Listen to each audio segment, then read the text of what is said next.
Good morning. Welcome to Waggy Dog.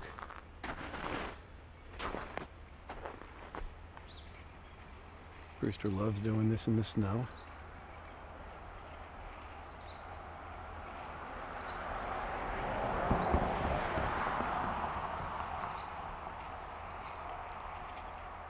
You can tell a couple of things right now just by looking at his tracks or lack of tracks in the snow. If you were a detective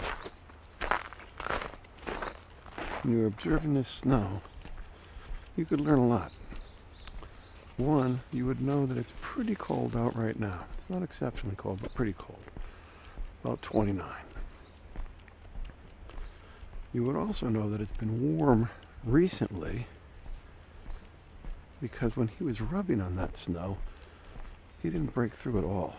It's not like it was a fine powder. It was a hard crust. What does that tell you? It tells you that the snow recently melted. The upper layer starts to melt in the warm air. The lower layers, they stay kind of soft because they're not exposed to the air, so they don't really melt. Not as quickly, at least. So the upper layer melts a little bit, becomes a little bit slushy. That's during the day when the sun is hitting it, when the temperatures are warmer. But at night it gets cool again and it refreezes, leaving a sort of solid crust. So Brewster's out there rubbing along in that crust. He didn't even come close to breaking through the surface.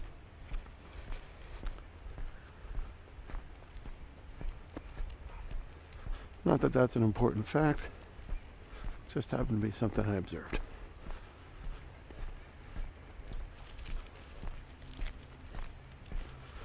I told you before that when we got Brewster, we thought he was kind of a dog genius because he didn't poop or pee in the house right away. First 3 or 4 months we were so happy, we thought, oh, this is just great. But there were other areas of misbehavior in which he was nowhere close to a genius. I guess we'd had him for about, I don't know, a week or so. It was early May. Time to cut the grass. So I closed him inside, closed all the doors, went outside, fired up the lawnmower. I always start down by the street, work my way back up. So I'm going back and forth about street level. We have a big stone wall down there. And after about, 5-10 minutes, all of a sudden, a fairly large animal bounds up on my right side on top of the stone wall. It startles me. I look over and it's Brewster. I'm thinking to myself, what on earth did I just put you inside? And my first thought was, how did he get out? Somebody must have gone into the house. I know that my wife's not home. I can see the car's not there. While I was mowing the lawn just that fast, somebody broke in.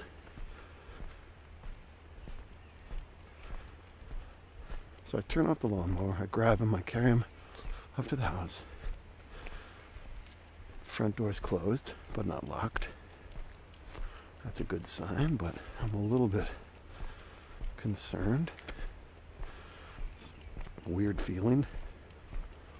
How did he get out? The door's closed. I go inside, put him down. I kind of creep around a little bit. I go to the back. First back door, no problem. It's closed, locked. The other back door, it's closed, locked. I'm thinking, what on earth is going on here? I look around the kitchen area, the windows, dining room, living room. Everything's good. Now we have a guest bedroom on the downstairs level. I walk into the guest bedroom, and sure enough, there it is. He's torn right through a screen, hopped out the back window, run down to the street and found me.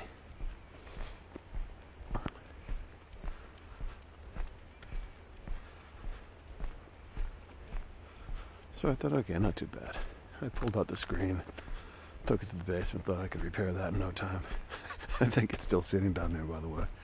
I think I just stuck another screen in that particular window and never did repair that first screen. Anyway, so he chewed through a screen. About maybe a week after that, my wife and I are going to watch some TV. She says to me, "Where's the clicker?" We call the TV remote control the clicker. And I said, "I don't know." She goes, "Well, it's always right here on this coffee table." So we look around, sure enough, we find the clicker on the floor. And it's all chewed up, destroyed, the batteries are missing. Well, like, oh my God, he chewed up the clicker. Why would he do that?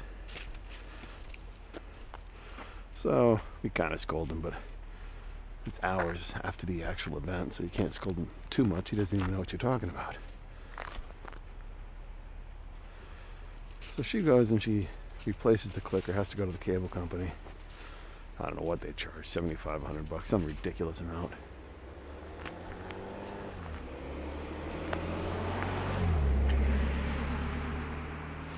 We get a new clicker, no real problem.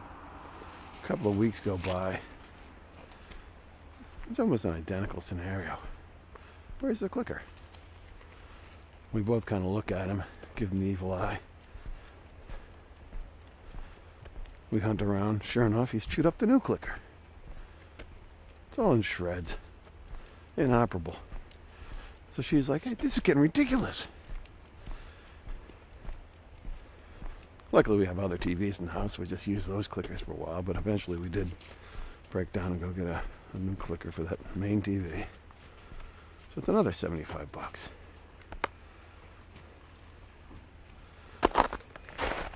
About maybe, I don't know, 2-3 weeks after that. Now it's getting towards midsummer. It's probably mid-June. Who knows what it is? July. I come home from somewhere or other. My wife's like, "You wouldn't believe what happened." I'm like, "What?" She said, "He chewed up my sunglasses." I said, "He got you sunglasses?" She goes, "Yeah, $300. I'm like, $300? A $300 pair of sunglasses? What the hell are you doing with a $300 pair of sunglasses? She's like, "Well, he chewed them up. I can't believe it. They're brand new." And I was kind of half snickered to myself, thinking, "Good Lord, you deserved it." I mean, uh-oh.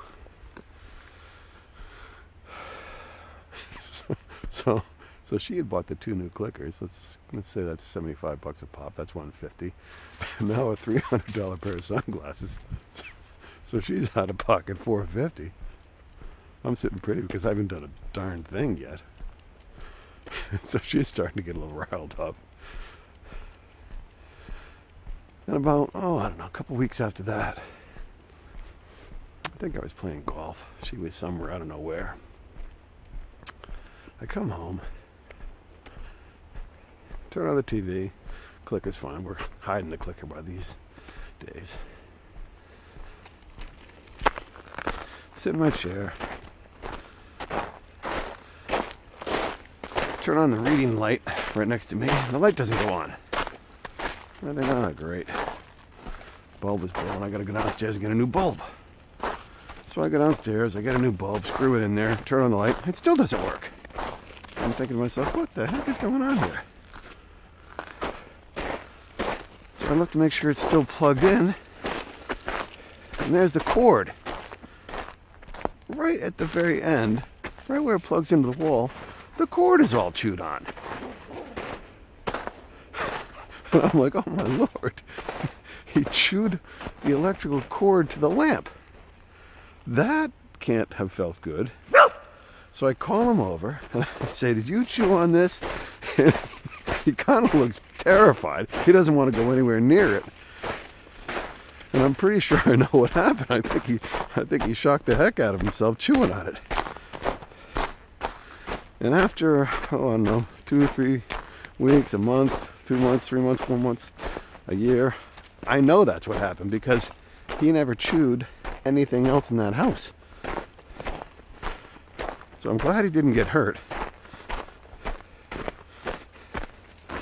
And knowing that he didn't get hurt, I'm kind of curious, or I wish I'd had a camera to see exactly what happened when he bit into that electrical cord, because I'm sure he got quite a jolt and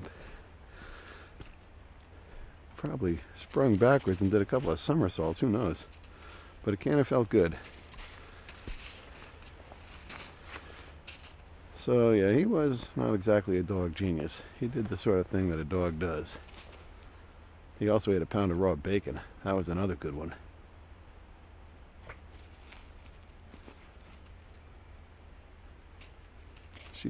My wife had a recipe that called for, I don't know, 2 slices of bacon.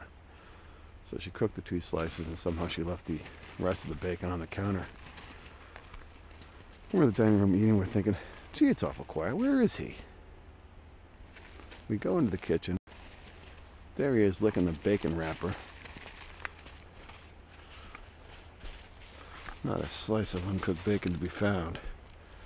He rolls over, and his stomach is like a pregnant woman. Just this big bulge of pork in there. And then we waited. We were like, oh God, this is going to be horrible. And it took like 2 days. It wasn't a fast event at all. It took forever to work its way through his system.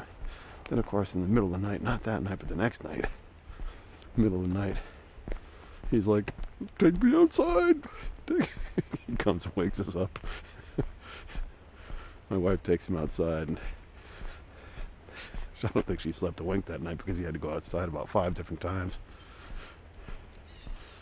So there you go, another lesson learned. Dog genius? I don't know about that. He was all dog. But that's the kind of stuff that makes for good stories, and that's why you love him, because he does crazy things.